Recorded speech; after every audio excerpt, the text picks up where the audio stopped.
Buenos días a todos. Primero, muchas gracias a los presentes por estar acá. Felicitaciones a todo el escalafón de sanidad en su cumpleaños, aniversario número 145. Gracias a la autoridad presente por darme la oportunidad de esta pequeña reseña que titula El rol del cirujano maxilofacial en la medicina militar moderna. Me pidieron que me quedara acá en el estrado porque hay una cámara acá que está transmitiendo la presentación en streaming, entonces se pierde un poco la vista del presentador, así que voy a estar desde acá presentándole.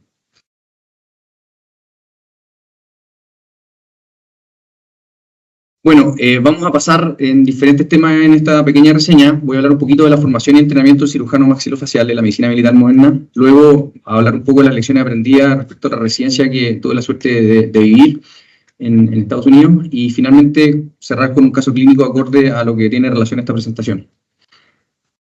¿Qué nos dice la literatura, la ciencia, la estadística, la evidencia respecto a la formación y entrenamiento del cirujano maxilofacial en sanidad militar? Bueno, pequeño resumen, el cirujano maxilofacial es una especialidad odontológica que luego de los 6 años del pregrado viene un periodo de unos 3 a 6 años en donde se deben reunir a diferentes, en el fondo, logros para poder juntar las habilidades, los conocimientos y por qué no decirlo, el puntaje para poder entrar a una beca que hoy día dura 4 años, en donde tiene una muy sólida formación en el área de la medicina. Se ingresa y formamos parte del pregrado de medicina en el primer año. Luego tenemos rotaciones por diferentes especialidades médicas en donde nosotros aprendemos en el fondo lo medular de ellas y en torno al ambiente en el cual nosotros tenemos que trabajar, para finalmente lograr reunir las diferentes competencias que tenemos que tener como cirujanos maxilofaciales.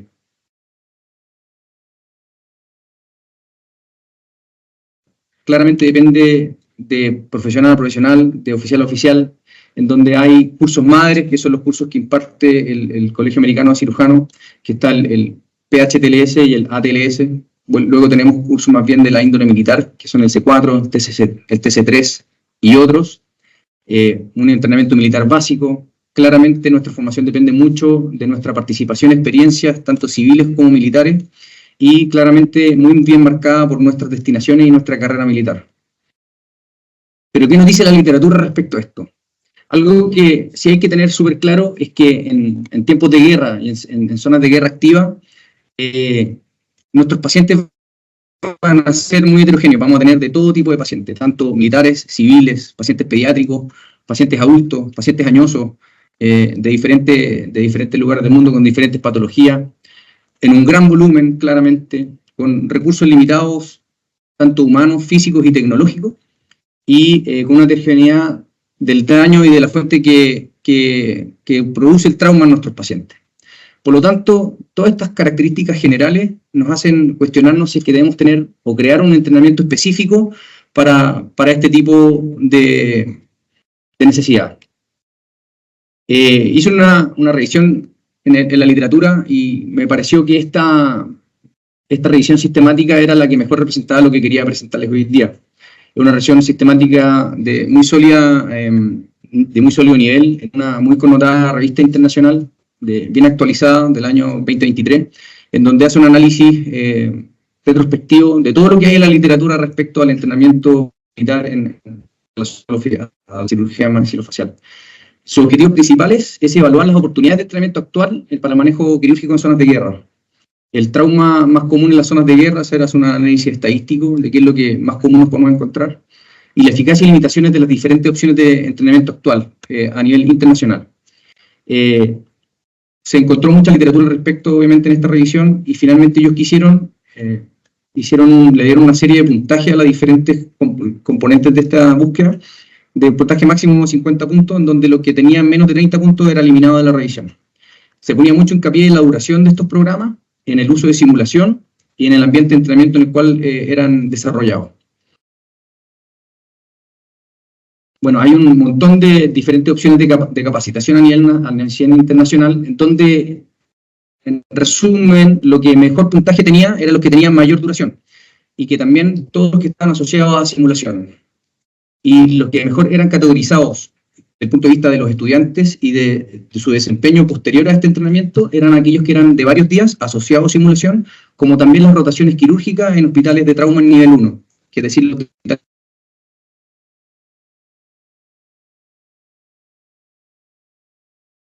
sistemática son cosas muy importantes son cosas que nos debemos cuestionar y apuntar a nuestro entrenamiento y formación de manera constante. Uno, que el aumento de trauma facial en combate hay un aumento. El primero es en extremidades y en segundo lugar está el trauma facial. La necesidad de generar equipos multidisciplinarios no solo en cómo nosotros nos formamos como especialistas, sino que también cómo nos entrenamos. Y ese entrenamiento debe ser constante. Este equipo de tratamiento a las lesiones de cabeza y cuello deben ser compuestos por neurocirujanos, cirujanos de cabeza y cuello, cirujanos plásticos, cirujanos maxilofaciales y otorrinolaringólogos. Normalmente era el equipo que se mancomunaba para poder enfrentarse a esto, y también los oculoplásticos. Es absolutamente necesario realizar un entrenamiento constante multidisciplinario en donde en una misma instancia se reúnen todas estas especialidades y nos formemos juntos. La habilidad común de todos los programas era principalmente el trauma y las lesiones y también en quemado. Se llegaba como a una conclusión común que la TLS era un mínimo necesario como curso para un predespliegue a una zona de conflicto, que también que la simulación de alto grado de estresores de varios días y las rotaciones en hospitales de trauma nivel 1 eran las que mejor resultados tenían. También quiero hacer hincapié en que mencionaban que las estadías en hospitales en países subdesarrollados era una muy buena instancia de capacitación, porque asemejaba o se acercaba bastante más a lo que eventualmente podemos vernos enfrentados a una situación de conflicto o combate, en donde los recursos físicos, los recursos humanos y los recursos tecnológicos son limitados y además acompañados de un gran volumen de pacientes y un gran volumen de trauma. Por lo tanto, esto me lleva al segundo punto de mi presentación, que es hablar un poco de las lecciones aprendidas en la experiencia que tuve suerte de hacer, que es la residencia en el Brooke Army Medical Center en Texas, Estados Unidos. Esto parte en el ejercicio binacional que se realizó el año 2021. Yo todavía era residente del posgrado de cirugía maxilofacial. Tuve la suerte de estar haciendo parte de mi residencia en este hospital cuando se lo solicitó a esta instalación de salud y, por supuesto, a la división de salud montar un PAME, un hospital en campaña, tenía capacidad quirúrgica en Portillo, en la mitad del invierno, porque íbamos a recibir tropas norteamericanas para un entrenamiento de montaña, de tropas de montaña. A este ejercicio se invitó a las especialidades madres, fueron anestesistas, traumatólogos, cirujanos de cabeza y cuello, cirujanos generales, cirujanos maxilofaciales, enfermeros de guerra y por supuesto enfermeros de combate, donde tuvimos la oportunidad de poder trabajar no solo en la prevención y tratamiento de los posibles accidentados en nuestro lugar de atención, sino que también tuvimos que sumarnos a la fila, sumarnos a la tropa, para poder ver de qué forma podíamos contribuir nosotros a la prevención y al manejo de las posibles eventualidades que se pueden producir en este entrenamiento. Este es un video que lo tomé, gracias a Dios, en su minuto, que lo dudé en ese minuto porque hacía bastante frío, de la adversidad en la que tuviéramos que desarrollar y eventualmente tomar decisiones frente a algún problema, algún accidente, en donde lo más delicado no era eventualmente el tipo de trauma que se podía generar, sino que más bien la evacuación desde el punto del accidente hasta nuestra ambulancia, y para luego ahí recién trasladar a nuestro herido a nuestro hospital. Parte de la prevención, y nosotros como oficiales de sanidad y sanidad dental tenemos la capacidad y las competencias de poder ver bien y asesorar al mando en qué cosas podemos cambiar, mejorar, evitar, qué equipo tenemos que llevar y de qué forma podemos disminuir las secuelas o el número incluso de accidentes que podamos tener en nuestro entrenamiento.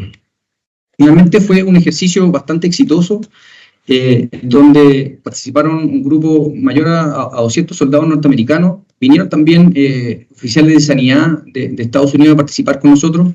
Desarrollamos no solo instancias de capacitación cruzada, sino que también instancia de capacitación cruzada en nuestro hospital, de campaña, sino que también en terreno mismo.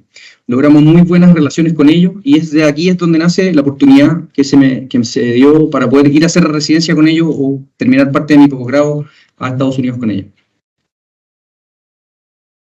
Bueno, el Brooke Army Medical Center es un hospital que se encuentra en San Antonio, Texas, uno de los hospitales de la Fuerza Armada más grandes de Estados Unidos, en conjunto con el Walter Reed de Washington, D.C., que es un hospital de trauma nivel 1, quiere decir que es de máxima complejidad de trauma y que no solo participa en la atención de personal militar o de las Fuerzas Armadas, sino que también, al ser un hospital de trauma nivel 1, está agregado al sistema de atención de urgencia norteamericano, es decir, llegan tanto civiles como militares o dependientes del sistema de salud de las Fuerzas Armadas. Tiene 8.500 empleados, 425 camas, se atienden más de 80.000 consultas de urgencia anual, tiene más de 40 pabellones de cirugía mayor. Y lo que más me llamaba la atención es que, uno, tiene una capacidad universitaria, es decir, en el hospital mismo se desarrollan más de 30 programas de formación de especialistas, que reúne a todas las Fuerzas Armadas. Yo tuve la suerte de compartir con residentes de la Naval, de la Fuerza Aérea y del Ejército Norteamericano, en donde eran quienes formaban el cuerpo de residentes de los diferentes servicios. Tenía un muy alto nivel tecnológico y la capacidad formativa interna de las Fuerzas Armadas. Bueno, al hacer esta revisión me di cuenta y expliqué muchas cosas de que me tocaron vivir allá en cuanto a lo que nos dice la literatura de lo que debemos hacer y cómo debemos formarnos, ya que todos los cursos formales que eran parte de la malla curricular, todos eran multidisciplinarios y todos involucraban a las diferentes especialidades que la literatura nos nombraba lo que debíamos hacer. Todos los cursos eran cruzados, en donde habían expositores de las diferentes especialidades. Es decir, ellos ya tienen en conciencia que la formación de nuestros especialistas debe ser multidisciplinaria, y no solo nuestra formación, sino que también nuestro entrenamiento constante. Fue una muy bonita experiencia que quiero compartir, obviamente, con el resto de mis compañeros. Y hoy día, gracias a Dios, la posibilidad de que uno de los residentes de ellos pueda participar con nosotros y está hoy día presente en este hospital como residente y siendo parte de su beca. Esto quiere decir que generamos mejores instancias para seguir haciendo instancias cruzadas entre ambos hospitales, seguir capacitándonos y que otros tengan la misma oportunidad que a mí el Ejército me brindó. Para cerrar el caso, para cerrar la presentación, elegí un caso clínico que hiciera relación con el contexto de esta presentación. Me costó harto ver cuál era el caso clínico que quería mostrar. Pero bueno, van a ir entendiendo por qué fue este el caso el cual elegí.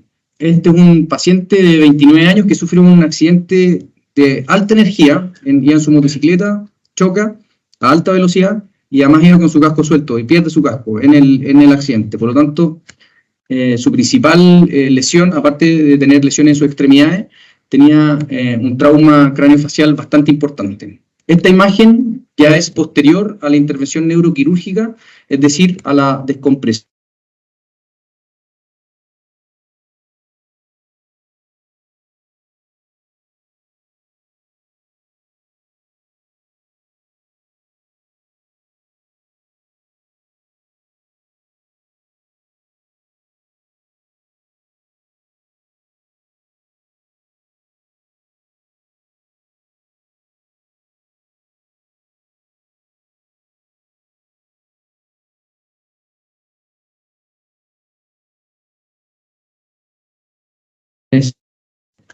Intracraneales. En esta visión cefalocaudal se puede observar claramente las alteraciones transversales y anteroposteriores que están asociadas a este trauma. Y que en resumen es un paciente que tiene un trauma frontal craneal donde hay una conminuta evidente del tercio superior, hay fracturas órbito-cigomáticas bilaterales, hay fracturas naso-órbito-mortales bilaterales, hay una mezcla de una fractura Lefort 1, 2 y 3 conjuntas, y también hay una fractura de condilar mandibular derecha, con gran desplazamiento y gran conminuta. Este fue el caso que tuvimos que habernos enfrentado. Pero, ¿cuál era el gran desafío? ¿Y por qué elegí este caso? Este caso se desarrolló en la mitad de la pandemia. O sea, no solo era un gran desafío por lo que ya les expliqué, sino que también el hecho de haber estado en la mitad de la pandemia, los recursos tecnológicos eran limitados. Los recursos tecnológicos, ¿en qué sentido? Que lo ideal en este caso era hacer una customización completa, sobre todo del componente del defecto frontal. Y eso quiere decir que necesitamos realizar importación de este producto de fuera de Chile. Chile lamentablemente no fabricamos todo tipo de tecnología. Sí podemos diseñarla, pero la fabricación es externa. Y como eso estaba todo detenido, dijimos, bueno, ¿qué hacemos? Tenemos que darle la mejor solución a nuestro paciente. Entonces, contamos con nuestro gran fuerte, que era el recurso humano y un buen trabajo en equipo. Nos reunimos varios colegas a ver qué podíamos hacer con esto, y reunimos y juntamos todas las diferentes capacidades individuales que teníamos, que finalmente hacen la fuerza del equipo. Decidimos hacer una reconstrucción digital, primero de este componente frontal, para que finalmente, se puede ver un poco en rojo ahí, que hay que hacer una reconstrucción en los diferentes ejes del espacio, para que logre tener la forma natural que tenía el paciente previamente. Y logramos desarrollar digitalmente este implante, que calzaba perfectamente a nuestro paciente. Pero esto no lo podemos mandar a hacer en PIC, entonces dijimos, ¿qué hacemos? Lo imprimimos simplemente en un plástico simple, que es un PLA, un tipo de plástico que es soluble en agua, que no es esterilizable y que no podemos utilizar en nuestros pacientes, sino que sirve más bien para un estudio, por ejemplo, de una estereolitografía. Pero dijimos, bueno, ocupemos nuestras habilidades que en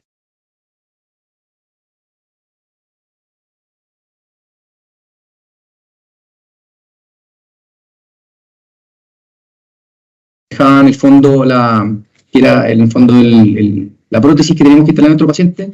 Hicimos vaciado negativo para posteriormente enmuflar con acrílico quirúrgico. ¿Qué nos permitía el acrílico quirúrgico? Uno, hacer algo idéntico a lo que habíamos desarrollado digitalmente, pero teníamos la capacidad de poder esterilizarlo y ocuparnos de nuestro paciente. En conjunto con esto, luego de haber obtenido la muestra del acrílico, a partir de este otro plástico, en el fondo, que no podíamos esterilizar ni ocupar a nuestro paciente, hicimos una impresión y una estereolitografía del resto de nuestro paciente para probar y afinar detalles en cuanto a retención e inserción de nuestro implante. Una vez que estábamos listos y afinamos los últimos detalles de forma manual, mandamos a esterilizar este acrílico quirúrgico y decidimos ponerle fecha al pabellón. En el pabellón se ocupó el abordaje coronal que ya había ocupado el equipo de neurocirugía, pero tuvimos que extenderlo un poco lateralmente, sobre todo para abordar la zona de cigomática y zona cigomatofrontal bilateralmente. Aquí se observa el defecto que tenía nuestro paciente. Hicimos un abordaje en donde tuvimos que hacer una granalización del seno frontal, poner múltiples elementos de osteosíntesis en nuestro paciente, múltiples abordajes faciales, intraorales, todo lo que está en el libro, el sueño de cualquier becado. Finalmente, para llegar a nuestro cierre final, que era probar nuestra prótesis casera low cost que habíamos podido diseñar e instalarla. Gracias a Dios quedó súper bien, calzó todo perfecto. La fijamos con otros elementos de osteosíntesis a nuestro paciente. Habían algunos defectos que tuvimos que rellenar igual con acrílico quirúrgico intraoperatorio. Y finalmente, aquí está el destechado del paciente completamente desde el coronal hacia abajo, hacia la cara, para poder abordar toda esta zona. Esa es la frente, en el fondo el nariz acá. Esto es una vista frontal, donde se ve el componente del rim supraorbitario y nuestra prótesis OME. Esta es una foto de perfil del pre- y postoperatorio del paciente, que claramente hay algo de edema también asociado, pero hemos devuelto la forma de su macizo craneal, macizo facial, y eventualmente no solo eso, sino que también proteger lo que está dentro de nuestro cráneo, que es bastante importante. Este es el TAC del control postoperatorio. Paciente como estaba previo a la cirugía, y pueden ver todos los componentes de osteosíntesis que tuvimos que utilizar en nuestro paciente. No solo los becados estaban contentos, sino que también las empresas de placas y tornillos. Una vista lateral y frontal, en donde se logra ver que la longitud, transversalidad y función de todas las fracturas faciales están devueltas a su posición. Esta es una foto como a los 2 años del procedimiento, a los 2 años de la cirugía, donde vemos un paciente que claramente tiene secuelas de su trauma, pero estéticas. Desde el punto de vista funcional, el paciente está 100% funcional. ¿Cómo sabemos eso? ¿Y cómo sabemos que desde el punto de vista psicológico nuestro paciente está bien? Cuando nosotros le pedimos que nos mande alguna foto, o vemos fotos a veces de las redes sociales de nuestro paciente, y él ha podido volver a estar con su familia y desarrollar una vida normal. Y ahí es donde nosotros sentimos que nuestro trabajo en equipo tuvo sentido, tuvo un efecto. El haber trabajado multidisciplinarmente también da los frutos correspondientes. Esta es un poco la bibliografía de la cual me apoyé. Y para finalizar, quisiera decir que en la presentación hemos explorado el rol del oficial de sanidad dental y el cirujano maxilofacial en la medicina militar moderna. Pero nuestro compromiso no termina acá, en el quirófano, ni en nuestro box de atención. Debemos salir de la comodidad del hospital y avanzar y buscar nuevas oportunidades de aprendizaje y de servicio, que no solo nos hagan crecer personalmente y profesionalmente, sino que también contribuyan a todo nuestro equipo con quienes trabajamos, a la especialidad y, por qué no decirlo, a nuestro servicio y nuestro escalafón. El mundo está en constante y rápido cambio, y como profesionales militares debemos adaptarnos a esto, avanzar y superar cualquier desafío, teniendo claro que la fuerza del equipo depende directamente de la sumatoria de todas las capacidades individuales de quienes lo conforman. Los motivos a participar en actividades en terreno, a embebernos con la tropa, que queremos programas de capacitación interdisciplinaria y que busquemos formas de contribuir más allá de nuestras responsabilidades diarias, de la mano con el constante entrenamiento asociado a una buena investigación y la excelencia académica. Doy las gracias a esta institución por permitirme desarrollar mi carrera profesional. Doy gracias a esta instalación de salud también por poder formar parte de este equipo y en especial a mi querido equipo de cirugía maxilofacial del Hospital Militar de Santiago. Muchas gracias.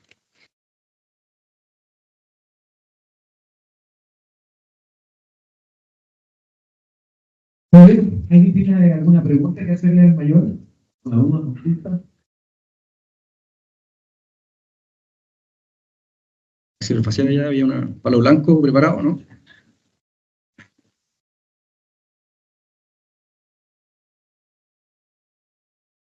Muchas gracias. Muy bien, agradecemos la presentación.